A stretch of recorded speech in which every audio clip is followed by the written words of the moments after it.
जय हिंद दोस्तों, आज हम लोग पुनः उपस्थित हुए अपने लूसेंट सीरीज को आगे बढ़ाने के लिए। और लूसेंट सीरीज जो है यह बहुत ही आपका फेवरेट सीरीज होने जा रहा है, क्योंकि लगभग आप लोग के बीच हम लोग 5 वीडियो लूसेंट का डाले हुए हैं। अगर आप इस 5 वीडियो को देखते हैं तो आपको इससे अंदाजा लग जाएगा कि हम लोग जो पीछे पढ़ रहे थे उससे कई लाख गुना या बढ़िया वीडियो या सीरीज चल रहा है। अगर आप इसको लगातार रूप से फॉलो करते हैं तो आपको Bihar SI, Bihar SSC, Bihar CGL और बीपीएससी प्रीलिम्स एग्जाम होगा या एनटीपीसी जो एग्जाम होगा उसमें आपको ये जीके में प्रश्न सोचने नहीं देगा। हकीकत यही बात है। नहीं तो आप एक बार जो है कि ज्यादा नहीं, आप 5 से 10 क्लास देख लीजिए, आप लूसेंट सीरीज का आपको एहसास हो जाएगा। उसके बाद आप ऑब्जेक्टिव क्वेश्चन बनाइए, आप चाहे जिस भी पुस्तक से बना सकते हैं, कोई रोक चेक नहीं है। आपसे 80 से 90% क्वेश्चन बनना चालू हो जाएगा। तो चलिए आज का मोटिवेशनल क्वार्ट सबसे पहले हम लोग करते हैं, फिर आज के बीच हम लोग जो है कि रखेंगे हम लोग पहले पॉलिटी को, उसके बाद हिस्ट्री देखने का प्रयास करेंगे। तो चलिए आज का मोटिवेशनल क्वार्ट। तो याद रखिएगा कि हम लोग जो आज लिखे हुए हैं ये बहुत अच्छी बात है। आप लोग को यह चीज अपने जहन में उतारना चाहिए और समझना चाहिए। तो सुनिएगा, आज रास्ता बना लिया है, आज रास्ता बना लिया है तो कल मंजिल मिल भी जाएगी। तो यहाँ पर क्या होता है कि बहुत सारे छात्र रास्ता तो बनाते हैं, लेकिन क्या होता है कि तुरंत उनका भटकना चालू हो जाता है कि हम कैसे पढ़े, नहीं पढ़े, क्या पढ़े जो एग्जाम में जॉब लग जाए। क्योंकि उसके आसपास का जो आदमी रहता है उसको निगेटिविटी करने वाला आदमी बहुत सारा रहता है, पॉजिटिव कोई नहीं करता है। पॉजिटिव आपको खुद करेगा अपने आप में, या फिर आपके माता पिता से जब आप बात कीजिएगा या आपके स्थिति को जब आप देखने का प्रयास कीजिएगा तो आपको मोटिवेशनल अच्छा से मिलेगा और पॉजिटिव वे में चलिएगा। तो आज रास्ता बना लिया है तो कल मंजिल मिल भी जाएगी। हौसले से भरी यह कोशिश एक दिन जरूर रंग लाएगी। तो सिर्फ आपको इस चीज का जरूरत है, हौसला का और कोशिश का। आप इस दोनों को साथ लेके चलिए। आप कोशिश कीजिए सिर्फ हौसले के साथ, देखिएगा आपके ये चीज कैसे आ जाएगा आपके जिंदगी में। तो चलिए इसी बात के साथ हम लोग आज का सेशन का शुरुआत कर रहे हैं पॉलिटी से। आज हम लोग नागरिकता का महत्वपूर्ण क्वेश्चन देखने वाले हैं, जो कि आपका बड़े बड़े लेवल के एग्जाम तक कवर करेगा, आपका आराम से कवर हो जाएगा वनडे एग्जाम। तो चलिए आज के सेशन को हम शुरू कर रहे हैं। तो हम बात करते हैं नागरिकता का। नागरिकता का मतलब होता है सिटीजनशिप। नागरिकता का मतलब होता है सिटीजनशिप। आप लोग समझने का प्रयास कर रहे होंगे। नागरिकता सबसे पहले अगर देखते हैं, भारतीय संविधान में कुल 22 भाग थे और वर्तमान में 25 भाग हो चुके हैं। अगर आप सेट लगाते हैं आज के दौर में, अगर क्वेश्चन पूछ दे कि वर्तमान समय में कुल कितने भाग हैं, तो लगाइएगा 25। कितना लगाइएगा? 25। लेकिन अगर 25 नहीं ऑप्शन रहेगा तब 22 लगा सकते हैं, कोई बड़ी बात नहीं है। लेकिन अगर आप टेक्स्ट बुक का अगर आप सेट लगाते हैं तो टेक्स्ट बुक ने इसका आंसर, अगर क्वेश्चन पूछा है कि कुल कितने भाग की संख्या है, तो वह सीधा आंसर अब 25 करा रहा है। कितना करा रहा है? 25 करवा रहा है। तो आप लोग जो है कि आराम से मारिएगा आंसर 25, कोई दिक्कत नहीं होगा। तो चलिए हम लोग नागरिकता का बात करते हैं। तो नागरिकता जैसे पढ़ते हैं हम लोग, तो नागरिक का उल्लेख जो किया गया था यह मूल संविधान में किया गया था। और मूल संविधान में एक भाग है भाग 2, और भाग 2 जो है यह भाग 2 में है। और यह जो हम अनुच्छेद पर गौर करते हैं, अनुच्छेद हमको पढ़ना पड़ता है 5 से लेके 11 तक, 5 से लेके 11 तक पढ़ना पड़ता है। तो भाग 2 के अंतर्गत नागरिकता है, अनुच्छेद 5 से 11 तक। और यह इसका उल्लेख मूल संविधान में था। इसका मतलब है कि मूल संविधान में जो नागरिकता लिए थे आखिर किस देश से लिए थे या कहां से लिए थे। क्योंकि जो 395 अनुच्छेद था, 395 अनुच्छेद हम लोग अलग अलग देश से लिए हैं, जिसमें से आपके लगभग 250 प्लस अनुच्छेद आपके 1935 के भारत शासन अधिनियम से ले लिए हैं। लेकिन यह जो नागरिकता लिए हैं यह कहां से लिए? आपके पास हम 1000 बार बता चुके हैं कि नागरिकता जो लिए हम लोग ब्रिटेन से लिए हैं। कहां से लिए हैं? ब्रिटेन से। अब बात करते हैं कि भारत की नागरिकता कैसी है, तो भारत की नागरिकता एकल नागरिकता है। भारत की नागरिकता एकल नागरिकता है या एकहरी नागरिकता है, दोनों ऑप्शन में रहेगा। तो आपको दोनों एक ही चीज समझना है, दोनों नहीं रहेगा। अगर एकल नहीं रहेगा तो एकहरी रहेगा, तो आपको वो भी मारना है। समझ में आ गया? और हम लोग लिए हैं ब्रिटेन से। तो एकल नागरिकता का मतलब यही होता है, जैसे एक हम देश देखते हैं, हम भारत को छोड़ देते हैं, भारत से अच्छा देश आपका एक ब्रिटेन है और एक आपका अमेरिका है। ये दोनों इससे ज्यादा स्थिति में अभी पर है। तो सुनिएगा, तो ये दोनों में बहुत ज्यादा अंतर क्या है, नागरिकता को लेकर अंतर क्या है ब्रिटेन और अमेरिका के संविधान में, आप समझिएगा। ये जो आपका ब्रिटेन का संविधान है, ये ब्रिटेन का संविधान वहां के नागरिक को एकल नागरिकता देती है और अमेरिका के अपने नागरिक व्यक्ति को दोहरी नागरिकता देती है। कैसे नागरिकता देती है? दोहरी नागरिकता देती है, याद रखने का प्रयास कीजिएगा। और दोहरी का मतलब यह है कि अमेरिका के अंतर्गत वर्तमान समय में लगभग 51 राज्य है, 51 राज्य मिलके एक आपका अमेरिका बना हुआ है। जैसे भारत के अंतर्गत में आप लोग को पता है कुल 28 राज्य है और 28 राज्य बनके यह एक आपका देश कहला रहा है इंडिया। उसी तरह से लगभग 51 राज्य मिलके अमेरिका का निर्माण हुआ है। अब भारत में 28 राज्य मिलके आपका जो है कि एक देश का निर्माण हुआ है अमेरिका का, सॉरी भारत का। उसी तरह से आप देखते हैं कि अमेरिका के अंतर्गत मान लेते हैं कि एक राज्य है आपका कैलिफोर्निया। कैलिफोर्निया में जो व्यक्ति रह रहे हैं, मान लीजिए कैलिफोर्निया में एक्स नाम का व्यक्ति रह रहा है और उसके बाहर में जो है कि एक बड़ा आपका देश ले लेते हैं अमेरिका ले लेते हैं, क्योंकि कैलिफोर्निया जो है वो अमेरिका के अंदर में है। या फिर अलास्का ले लेते हैं, जो भी ले लेते हैं, अलास्का भी वहां का ही कंट्री है। सुनिएगा, कैलिफोर्निया हो गया, अलास्का हो गया या फिर लॉस एंजल्स हो गया, ये सब अमेरिका का आपका राज्य है। यानी कि कैलिफोर्निया में मान लेते हैं एक्स नाम का नागरिक रह रहा है, तो यह कैलिफोर्निया में भी कैलिफोर्निया के द्वारा एक्स को नागरिकता दिया गया है और साथ ही अमेरिका के द्वारा भी दिया गया है। यानी कहने का मतलब कैलिफोर्निया को मान लीजिए आप पिताजी और अमेरिका को मान लीजिए दादाजी, और आप जो है ना आप एक्स कहना चाहिए। इसका मतलब आपका जो संरक्षण होता है आपके पिताजी के द्वारा, आपके दादाजी के द्वारा। तो समझना है, मेरा संरक्षण मेरे पिताजी के द्वारा और दादाजी के द्वारा जब होता है, हम लोग बोलते हैं मेरे संरक्षककर्ता के रूप में 2 व्यक्ति काम कर रहे हैं। तो उसी तरह से ये एक्स नाम के व्यक्ति का संरक्षक करता एक पिताजी भी है अर्थात कैलिफोर्निया भी है, और दूसरा इसके जो है कि आपका कौन है, अमेरिका है अर्थात दादाजी भी है। इसका मतलब आपका यहाँ पर एक राज्य भी दे रहा है इसको नागरिकता और एक इसको देश भी दे रहा है। यानी अमेरिका में दोहरी नागरिकता है। अमेरिका में कैसी नागरिकता है? दोहरी नागरिकता। समझ में आया कि नहीं? आप समझा सकते हैं किसी को। वहीं पर अगर हम भारत के मान लीजिए बिहार राज्य से संबंध रखते हैं, तो बिहार राज्य सरकार या फिर आपका जो रहता है नीतीश कुमार जो वर्तमान में है, हमको नागरिकता नहीं दिया है। हमको मोदी जी अर्थात भारत सरकार अर्थात संसद ने नागरिकता दिया है। इसका मतलब भारत में रहने वाले सभी व्यक्ति के पास एकल नागरिकता का प्रावधान किया गया है और एकल नागरिकता हम लोग ब्रिटेन से लिए है। तो आप बता सकते हैं कि ब्रिटेन में भी कैसी नागरिकता है? एकल। ब्रिटेन में भी कैसी नागरिकता? एकल, क्योंकि इसके पास जो रहेगा वही आपको देगा। तो ब्रिटेन से हम लोग लिए हैं नागरिकता, तो इसका मतलब ब्रिटेन में एकल रहा होगा, तो भी तो हमको भारत में भी एकल मिला। यहाँ तक आपको समझ में आ गया होगा। तो चलिए हम लोग इसको धीरे धीरे आगे की ओर बढ़ते हैं। तो हम आपको फाउंडेशन की तरह नहीं बताएंगे, लेकिन आपको जितना फाउंडेशन में पढ़ाया जाएगा उतना क्वेश्चन आपको हम बता देंगे, एग्जाम में आ जाएगा। तो इसको समझने का प्रयास कीजिएगा। तो चलिए हम लोग आगे बढ़ते हैं। अगर हम नागरिकता को समझने का प्रयास करते हैं तो आखिर नागरिकता होता क्या है?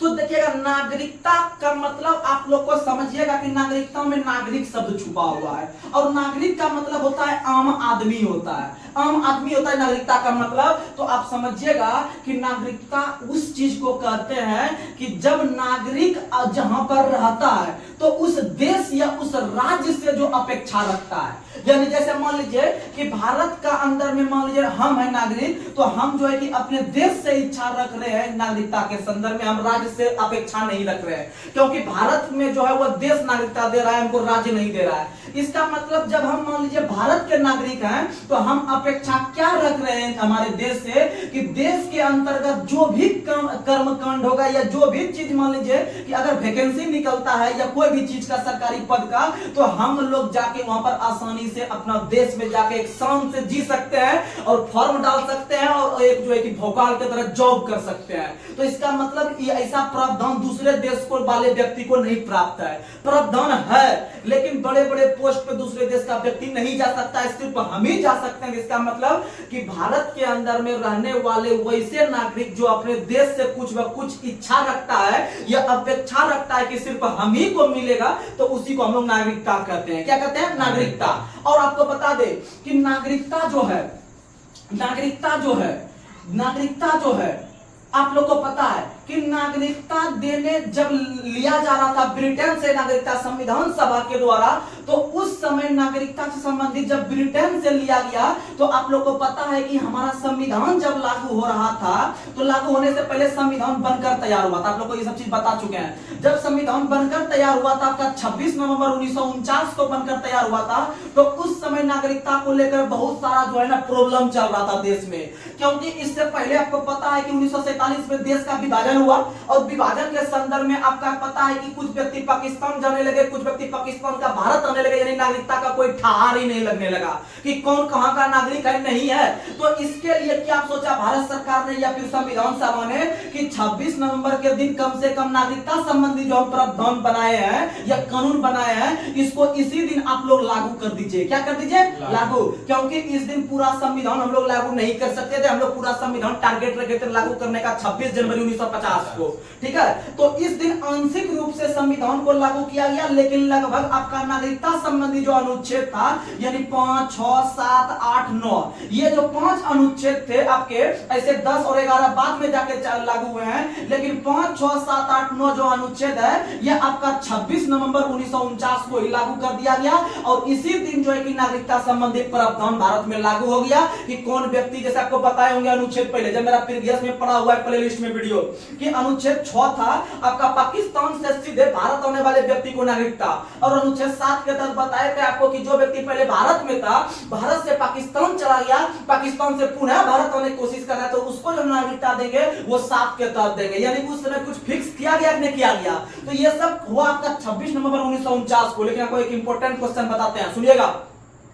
अगर क्वेश्चन पूछे कि भारत में नागरिकता संबंधी प्रावधान कब से लागू हुए हैं, अगर आपको ऑप्शन देगा 1950, दूसरा ऑप्शन देगा 1949, तीसरा ऑप्शन देगा 1955 और चौथा ऑप्शन देगा 1947, तो आप टिक कीजिएगा 1949। क्या टिक कीजिएगा? 1949, क्योंकि नागरिकता संबंधी पहली बार प्रावधान 1949 में लागू हुआ है, लेकिन पूरी तरह से नागरिकता संबंधी अनुच्छेद जो लागू हुआ है आपका 26 जनवरी 1950 में आपका सब अनुच्छेद लागू हो गया, ठीक है। और 26 नवंबर 1949 को आपको लगभग कुल मिला के 15 अनुच्छेद लागू किया गया, कुल मिला के 15 अनुच्छेद, 15 में से आपका 5 जो हुआ था वह नागरिकता से ही एक तरफा में लागू कर दिया था। समझ में आ गया? लेकिन अगर आपसे क्वेश्चन पूछे कि भारत के अंदर में सबसे पहला कौन सा अनुच्छेद लागू किया गया है, भारत के अंदर में सबसे पहला अनुच्छेद लागू होने वाला कौन है, आप लोग को पता है मूल संविधान में कुल 395 अनुच्छेद हुआ करता था, तो 395 अनुच्छेद में से जो ये अनुच्छेद 5 है, यानी यहां से जो हम सीरियल कर रहे हैं अनुच्छेद 5 है, अनुच्छेद 5 ही पूरे भारत में सबसे पहले अनुच्छेद लागू हुआ है। सुनिएगा, अगर क्वेश्चन पूछे, देखिए क्वेश्चन है आसान, आपको पता है तो अब आसान लगने लगा। बहुत सारे छात्र जो अच्छा तैयारी जिनका होगा, अगर उनको डायरेक्ट हम पूछ देते कि भारतीय संविधान के द्वारा लागू किया गया पहला अनुच्छेद कौन सा है, तो उनका हक्का बक्का जाता। लेकिन जब यहाँ पर आपको जब पता चलेगा तो आप आसानी से 5 मार सकते हैं, 5 मार सकते हैं, कोई दिक्कत नहीं है। ये चीज हो गया। उसके बाद अगर हम बात करते हैं, उसके बाद अगर बात क्योंकि आपको पता है कि अनुच्छेद 5 को हम क्लियर ही कर देते हैं। जब अनुच्छेद 5 को लागू किया गया तो अनुच्छेद 5 में आपका 3 प्रावधान था। कितना प्रावधान था? 3 प्रावधान था। यानी नागरिकता प्राप्त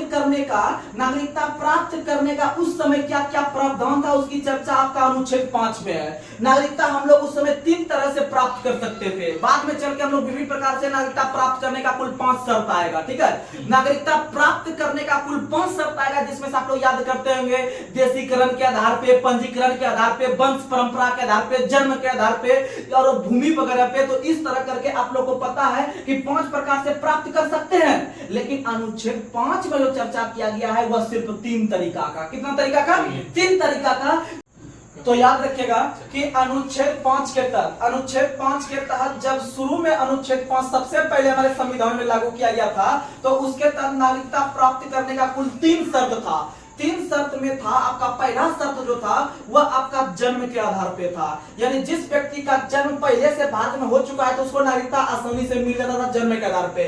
लेकिन दूसरा इसमें जो कंडीशन रखा गया था कि अगर किसी व्यक्ति के माता या पिता किसी व्यक्ति के माता या पिता में से कोई एक भारतीय हो, कोई एक क्या हो, भारतीय हो, तो इस आधार पर भी नागरिकता अनुच्छेद 5 के तहत दे दिया जाता था।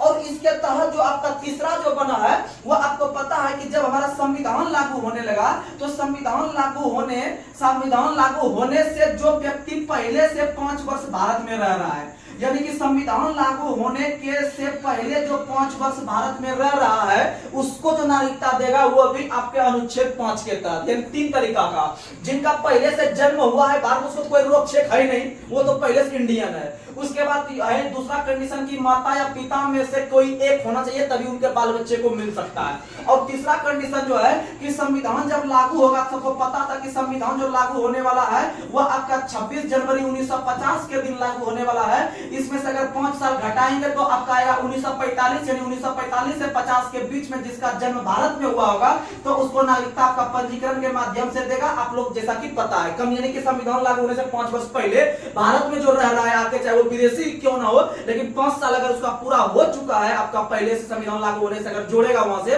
तो आपको इसको नागरिकता अनुच्छेद 5 के तहत, किसके तहत जाएगा, अनुच्छेद 5 के तहत आप याद रखने का प्रयास कीजिएगा। तो चलिए हम लोग आगे बढ़ते हैं। उसके बाद अगर हम बात करते हैं अनुच्छेद 6 का, तो अनुच्छेद 6 आप लोग को हम बता चुके हैं। अनुच्छेद 6 आपको बताए थे कि 19 जुलाई, डेट याद रख लीजिएगा, 19 जुलाई 1948, 19 जुलाई 1948 के बाद, 19 जुलाई 1948 के बाद जो व्यक्ति पाकिस्तान से भारत आना चाह रहा है उसको नागरिकता दिया जाएगा अनुच्छेद 6 के तहत। तो याद रखिएगा ये डेट बहुत फेमस है। क्वेश्चन पूछता है कि कौन से तारीख के बाद जो है कि पाकिस्तान से आने वाले भारतीय को नागरिकता दिया जाता है अनुच्छेद 6 के तहत। तो याद रखिएगा 19 जुलाई 1948, यानी 6 से कटने वाला याद रखिएगा 48, 6 8 48। वहीं जब अनुच्छेद 7 को पढ़ते हैं तो 7 में एक डेट आता है आपका 1 मार्च 1947। 1 मार्च 1947 के बाद अगर मान लीजिए कोई व्यक्ति पहले इंडिया का था, इंडिया से पाकिस्तान चला गया, पाकिस्तान से पुनः इंडिया आना चाह रहा है, तो ऐसे व्यक्ति को नागरिकता अनुच्छेद 7 के तहत, समझ में आ गया। यानी कि 19 जुलाई 1948 हो गया, अनुच्छेद 6 को कवर करेगा, यानी 6 से आपको कटा देना है 48 और 7 से 47, यानी 7 7 7 7 इकाई डिजिट पकड़ना है, 7 के साथ 7 और 6 के साथ 48। अब आपको दिमाग में बात सेट हो गया होगा, आप याद रखिएगा। वो देखते हैं अनुच्छेद 8, तो अनुच्छेद 8 का के अंतर्गत नागरिकता अधिकार की चर्चा की गई है, नागरिकता अधिकार की चर्चा की गई अनुच्छेद 8, लेकिन इंपोर्टेंट नहीं है ये 5 6 7 याद रखिएगा। फिर वहीं पर अगर बात करते हैं 9 का और 11 का, ये दोनों याद रखिएगा, आपका एग्जाम में आएगा। वहीं अनुच्छेद 9 का अगर बात करते हैं तो अनुच्छेद 9 के अंतर्गत अगर कोई व्यक्ति, अगर कोई भारत के रहने वाले व्यक्ति अगर कोई दूसरे देश का नागरिकता प्राप्त कर लेता है जाके, तो उसकी नागरिकता स्वतः भारत में खत्म हो जाती है, उसकी नागरिकता स्वतः, यानी कि कोई दूसरे देश का जब नागरिकता प्राप्त कीजिएगा तो आपका स्वतः नागरिकता अपने देश का खत्म हो जाएगा अनुच्छेद 9 के तहत। वहीं बात करते हैं अगर अनुच्छेद 10, तो अनुच्छेद 10 जो है कि संसद अगर किसी दूसरे देश का क्षेत्र को अगर भारत में मिलाने का प्रयास करता है तो वहां के व्यक्ति को जो है कि नागरिकता अनुच्छेद 10 के तहत दिया जाएगा, समझ में आया। जैसे मान लीजिए कि भारत बांग्लादेश भूमि हस्तांतरण जो हुआ था, भारत बांग्लादेश भूमि हस्तांतरण जो हुआ था, आप लोग को पता है कि 16वां संविधान संशोधन आपका 2015 के अंतर्गत हुआ था, यानी कि बांग्लादेश का कुछ एरिया भारत में चल गया था, भारत का कुछ एरिया बांग्लादेश में चल गया था। तो भारत सरकार के द्वारा जो आपका नागरिकता दिया गया, जो वहां का क्षेत्र आया भारत में, तो वहां पर रह रहे व्यक्ति को जो नागरिकता दिया गया वह अनुच्छेद 10 के तहत, लेकिन इंपोर्टेंट नहीं है, आपको याद रखना है कम से कम 5 6 7 फिर 9 फिर 11, इतना याद रखिए, आपका एग्जाम में कम चल जाएगा। और सबसे अधिक पूछा जाता है अनुच्छेद 11। उसके बाद अनुच्छेद 11 कहता है कि भारत में नागरिकता संबंधी कानून जो भी बनाएंगे वो संसद बनाती है। कौन बनाती है? संसद बनाती है। याद रखिएगा, अगर रिकॉल करवा देते हैं अनुच्छेद जो पूछेगा वही रिकॉल करवाते हैं। अनुच्छेद 5 के तहत 3 प्रकार से नागरिकता, अनुच्छेद 6 के तहत आपको एक डेट बताए थे, आपको 19 जुलाई 1948, उसके बाद जो भी व्यक्ति पाकिस्तान से भारत आया है उसको नागरिकता। वहीं अनुच्छेद 7 आपका एक डेट बताए थे 1 मार्च 1947, उसके तहत आपको बताए थे जो व्यक्ति आपका पहले भारत का था, पाकिस्तान चल गया, पाकिस्तान से पुनः भारत आया, वैसे व्यक्ति को नागरिकता अनुच्छेद 7 के तहत। अनुच्छेद 9 के तहत जो व्यक्ति भारत का था अगर कोई दूसरे देश का नागरिकता प्राप्त कर लेता है तो वह भारत का नागरिकता उसका स्वतः समाप्त हो जाती है। और नागरिकता संबंधी जो भी आपका कानून बनाती है वो भारत की संसद बनाती है अनुच्छेद 11 के तहत। अनुच्छेद 11 के तहत आप लोग याद रखने का प्रयास कीजिएगा। तो चलिए हम लोग धीरे धीरे आगे बढ़ते हैं। जितना एग्जाम में कंटेंट पूछेगा आप लोग के बीच हम रख रहे हैं। अनुच्छेद क्लियर हो गया नागरिकता का।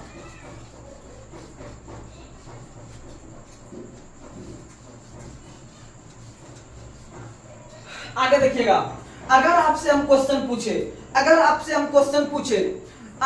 क्वेश्चन पूछे कि भारत के अंदर में नागरिकता अधिनियम पहली बार कब आया, सुनिएगा, यानी कि नागरिकता में संशोधन, नागरिकता में पहली बार आपका अधिनियम में संशोधन कब हुआ था, तो पहली बार नागरिकता अधिनियम 1955 आया था। बहुत इंपॉर्टेंट क्वेश्चन, एकदम याद रख लीजिएगा। क्वेश्चन पूछता है कि नागरिकता अधिनियम किस वर्ष पारित किया गया था, 1955 में। कब पारित किया गया था, 1955 में नागरिकता अधिनियम पारित किया गया था। और इसके तहत एकदम पूरा फ्रेश चीज में एक डाटा आया कि भारत में कितने प्रकार से नागरिकता हम प्राप्त कर सकते हैं और कितने प्रकार से त्याग सकते हैं, तो नागरिकता अधिनियम जो 1955 आया था, इसके तहत आप लोग को पता है कि नागरिकता हम 5 प्रकार से प्राप्त कर सकते हैं। 5 प्रकार से प्राप्त कर सकते हैं, तो देखिएगा, प से होता है प्राप्त, प से 5, वहीं जो हम त्याग सकते हैं तो तो से होता है त्याग, तो से होता है 3, तो से क्या होता है 3, याद रखिएगा, कंफ्यूज नहीं कीजिएगा।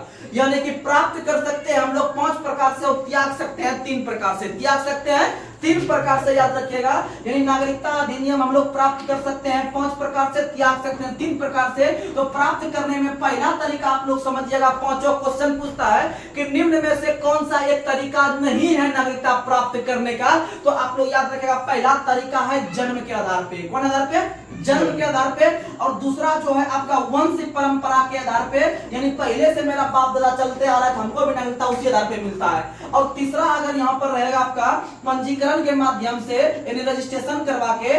वहीं जो चौथा रहता है आपका देशीकरण के हिसाब से, और जो आपका पांचवा रहता है वह रहता है भूमि विस्तार से। किससे रहता है, भूमि विस्तार से, यानी कि भूमि वगैरह खरीदने पे हमें नागरिकता मिल जाता है। अब बात करते हैं त्यागने का, तो नागरिकता त्याग करने का 3 तरीका है आपका। एक होता है सीधा हम त्याग कर देते हैं, यानी कि दूसरे देश का नागरिकता प्राप्त करने पे मेरा त्याग हो जाएगा। वहीं पर अगर हम बात करते हैं दूसरा का आपका बर्खास्त पे, किस पे होता है, बर्खास्त पे। और तीसरा याद रखिएगा कौन होता है, तो तीसरा होता है वंचित। तीसरा कौन होता है, वंचित, यानी कि आपका अगर कोई देशद्रोह के आधार पे काम कीजिएगा, तो अब मान लीजिए जैसे आप त्याग कर रहे हैं, सुनिए, जैसे आप त्याग कर रहे हैं, यानी हम मान लीजिए ब्रिटेन का नागरिकता प्राप्त कर दिए, तो मेरा नागरिकता अपने आप जो है कि यहाँ पर मेरा जो है कि खत्म हो जाएगा, यानी कि हमको वंचित कर दिया जाएगा। लेकिन बर्खास्त जो होता है, अगर आप कोई देश के विरुद्ध काम कीजिएगा, अगर मान लीजिए कि भारत और पाकिस्तान के मामले में कोई आप इंटरफेयर कीजिएगा, यानी कि भारत का डाटा कोई लीक करके आप पाकिस्तान के पास पहुंचाइएगा, तो इसका मतलब आप देशद्रोह का काम कर रहे हैं, करने के लिए कर रहे हैं, तो आपको जो है कि वहां पर आपका नागरिकता छीन लिया जाएगा सरकार के पास। तो ये सब आप काम नहीं कीजिएगा। तो आप लोग याद रखिएगा, त्याग सकते हैं 3 प्रकार से और प्राप्त कर सकते हैं 5 प्रकार से। पांचों आप याद रखने का प्रयास कीजिएगा।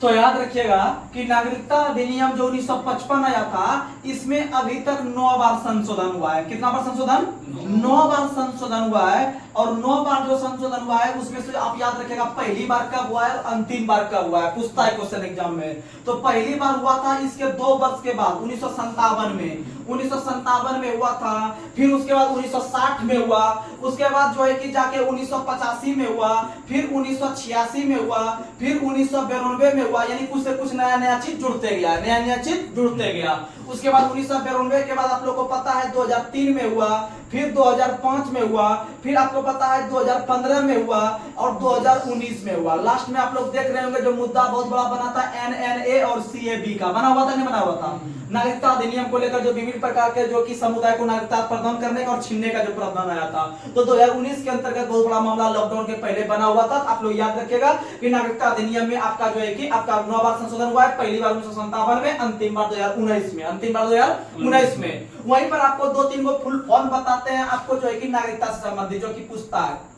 तो 2-3 को फुल फॉर्म में से आप लोग को हम पहला फुल फॉर्म बताने का प्रयास करते हैं, जिसका नाम है NRI। क्या नाम है? NRI। नाम सुनते हुए सीधा फुल फॉर्म पूछ लेगा।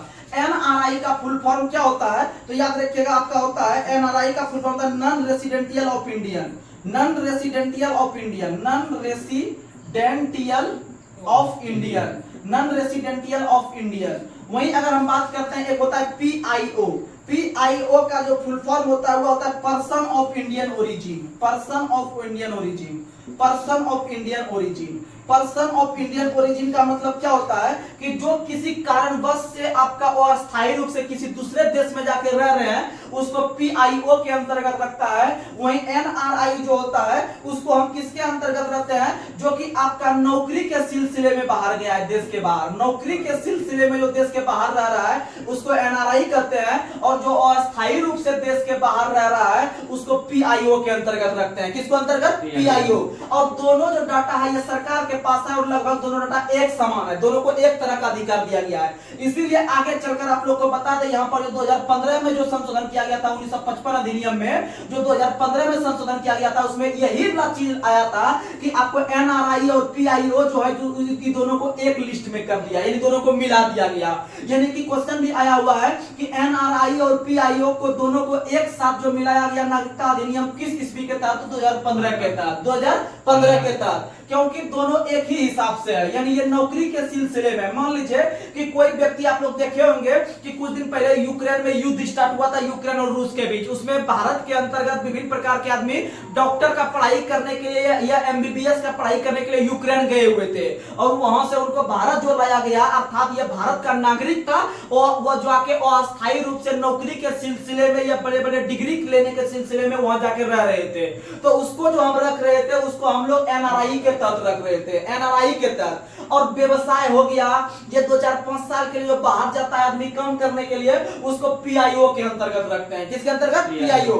यानी आप कह सकते हैं ये सब व्यक्ति को भारत के अंदर में सभी प्रकार का अधिकार प्राप्त है। अब मान लीजिए कि कोई व्यक्ति डॉक्टर का पढ़ाई करने के लिए यूक्रेन या रूस जाता है, तो वहां से जब चुनाव होता है भारत के अंतर्गत, तो वो सब भी आते हैं, चुनाव में भाग लेते हैं और वोट भी करते हैं। इसका मतलब ये जो एनआरआई के अंतर्गत व्यक्ति रहता है उसको सभी प्रकार के अधिकार प्राप्त होते हैं जो कि एक भारतीय को प्राप्त होता है। समझ में आ गया। उसके बाद एक और आप याद रखिएगा, ओसीआई। क्या याद रखिएगा, ओसीआई। ओसीआई का फुल फॉर्म होता है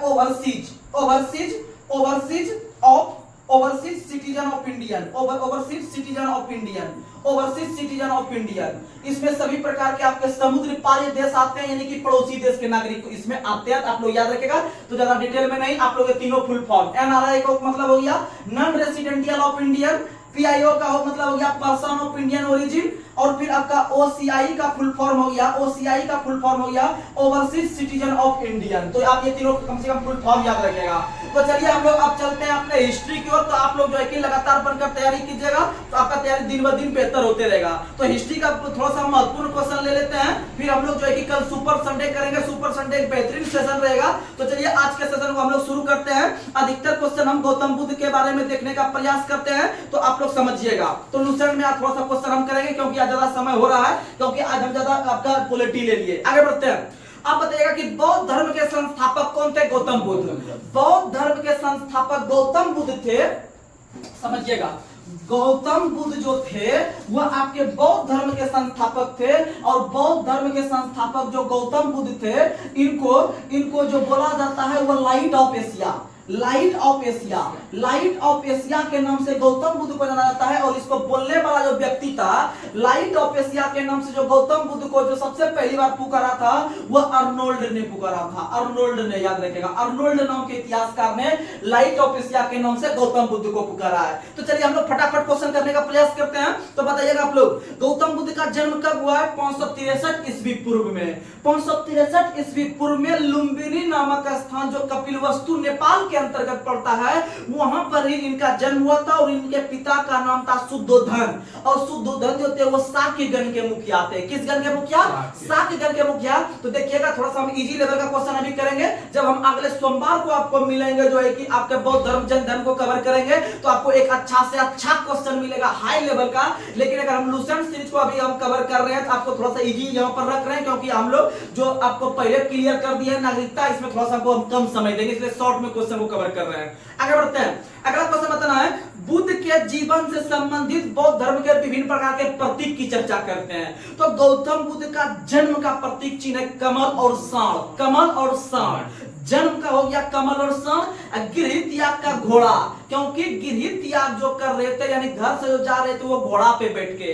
अगला क्वेश्चन, ज्ञान जो का प्रतीक चिन्ह पीपल, क्योंकि ज्ञान की प्राप्ति पीपल वृक्ष के नीचे हुआ था उनको।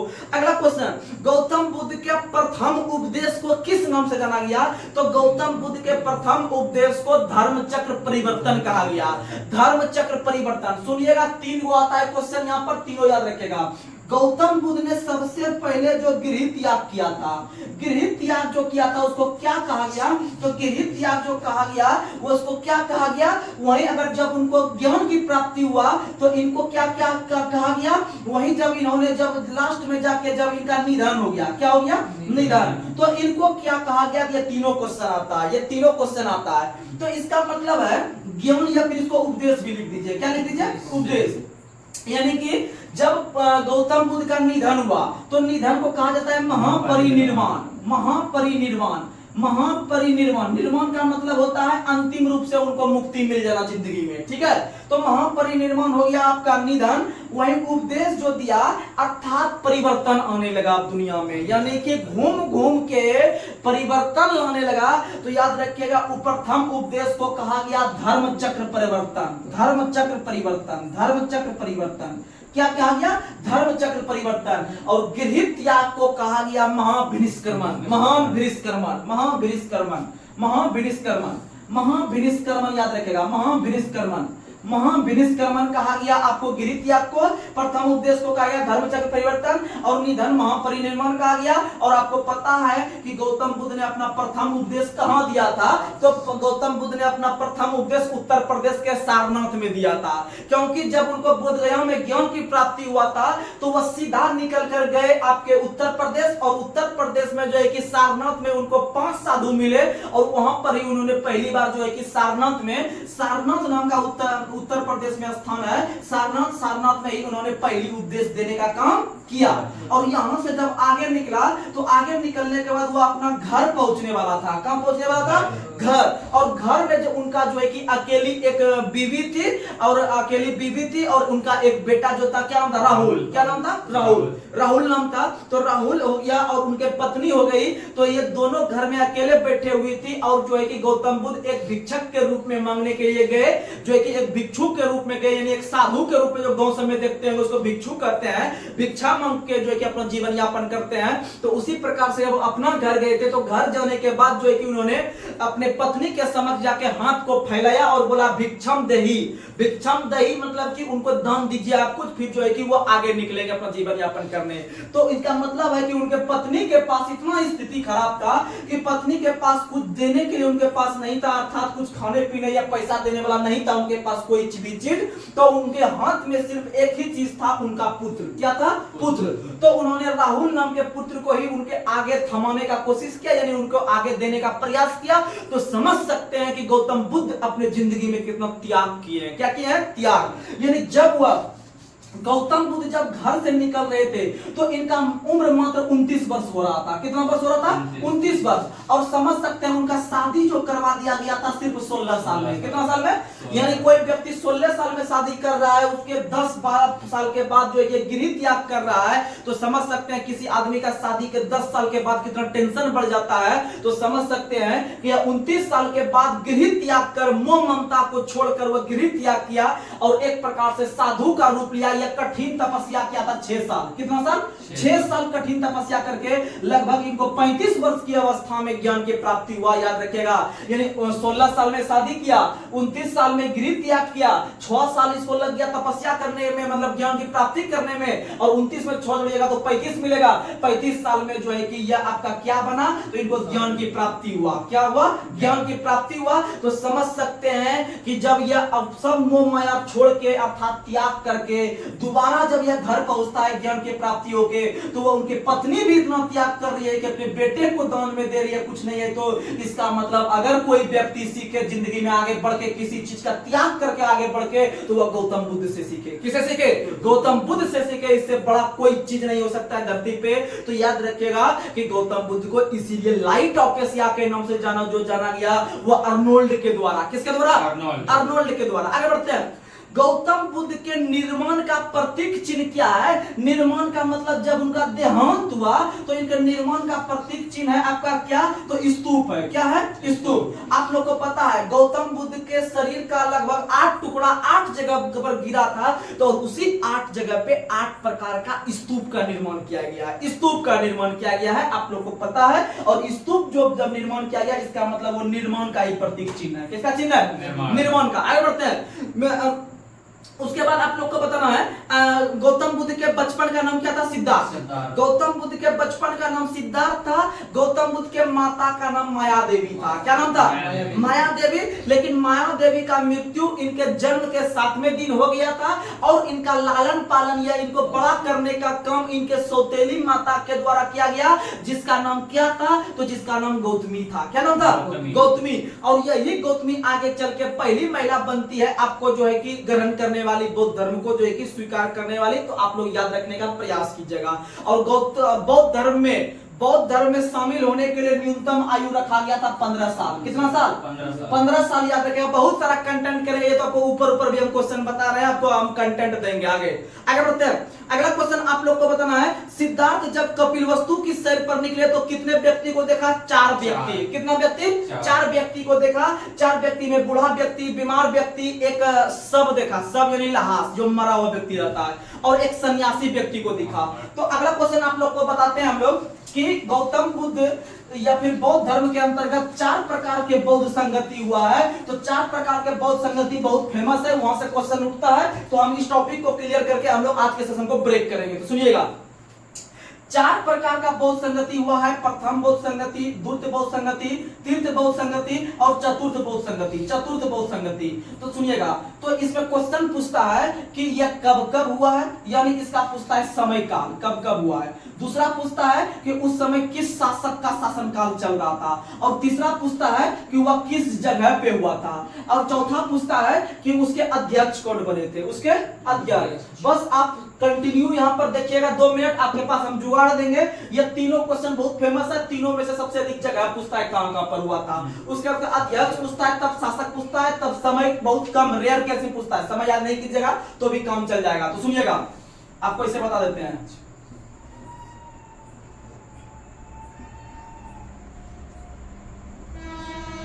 इसमें आपको हम ट्रिक देंगे, ट्रिक से याद करवाएंगे। ऐसे तो सब जगह लिखा हुआ है, लेकिन अगर दिमाग में हम लिखेंगे वो चीज देखिएगा। यहाँ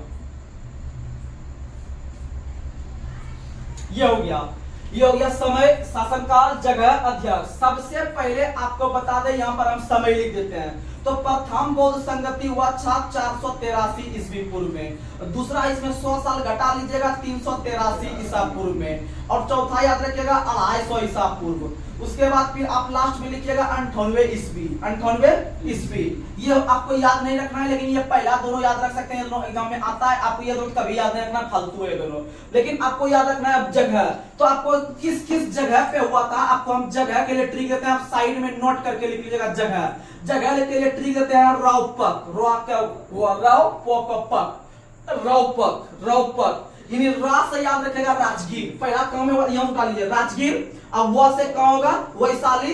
प से पाटलिपुत्र। और क से कुंडलवन। क से कहां होगा? कुंडलवन। कुंडलवन गुजरात में। कुंडलवन कहां में? गुजरात में। अगला क्वेश्चन, कुंडलवन गुजरात में है, जम्मू कश्मीर में है। कुंडलवन जम्मू कश्मीर। वल्लभी गुजरात में है। वल्लभी गुजरात में है। और वल्लभी जो हुआ था वो आपका जैन संगति बताएंगे, टेंशन नहीं लीजिएगा, पहले यहां सुनिएगा। तो क से कुंडलवन, कुंडलवन हो गया आपका कहां पे? जम्मू कश्मीर में। और वल्लभी हो गया आपका गुजरात में। आगे बढ़ते हैं, सुनिएगा। तो जगह में रो से पहला कहां दे देंगे? राजगीर। आराम से आप लिखिएगा। वो से वैशाली, प से पाटलिपुत्र और क से कुंडलवन। आराम से चारों निकल गया। रोपक पहला, दूसरा, तीसरा, चौथा कर दीजिएगा। अब हम लोग बात करते हैं अध्यक्ष का। किसका बात करते हैं? अध्यक्ष का। तो अध्यक्ष के लिए आप साइड में नोट कर लीजिएगा। आप लोग को अध्यक्ष जो है कि याद करने के लिए हम कुछ आपसे दैनिक जीवन का बात करते हैं, उससे आपको याद करवा देंगे। जैसे आप लोग को पता है, आप लोग मांस खाते होंगे। क्या खाते होंगे? मांस खाते होंगे। उसके बाद आपको पता है कि मांस खाने के लिए आदमी क्या करता है? मौ करता है। क्या करता है? मौ करता है। मांस खाने के लिए आदमी मौ करता है। नहीं देखते हैं कि जब पर्व वगैरह खत्म होता है आदमी मांस खाने के लिए या मांस लेने के लिए चल जाता है आदमी जो है कि मार्केट में, और जाके वो मौ मौ करने लगता है, यानी मांस खाने के लिए मौ मौ कर रहा है, यानी मांस मौ। बस अध्यक्ष याद हो जाएगा। तो मां से याद रख लीजिएगा, अध्यक्ष में आप लोग मां से याद रखिएगा महाकश्यप। उसके बाद स्व से याद रखेगा सवाकामी। उसके बाद फिर आपका जो है कि मो क्या है तो याद रखेगा मोगली पुत्तिस। वहीं आपको लास्ट में अ है तो अ से याद रख लीजिएगा अश्वघोष। और अश्वघोष का ही दूसरा नाम आपका था जो है कि उपाध्यक्ष था वसुमित्र, अश्वघोष या वसुमित्र। अब बच गया शासक। तो शासक के लिए याद रखिएगा आप लोग क्या, तो शासक के लिए आप लोग को बता देते हैं, शासक के लिए याद रखेगा अकाअक। शासक के लिए अकाअक यानी पहला हो जाएगा अ से हो जाएगा अजातशत्रु के काल में प्रारंभ हुआ था। और का से हो जाएगा कालाशोक। वहीं जो आपका तीसरा हो जाएगा आपका अशोक। उसके बाद चौथा हो जाएगा आपका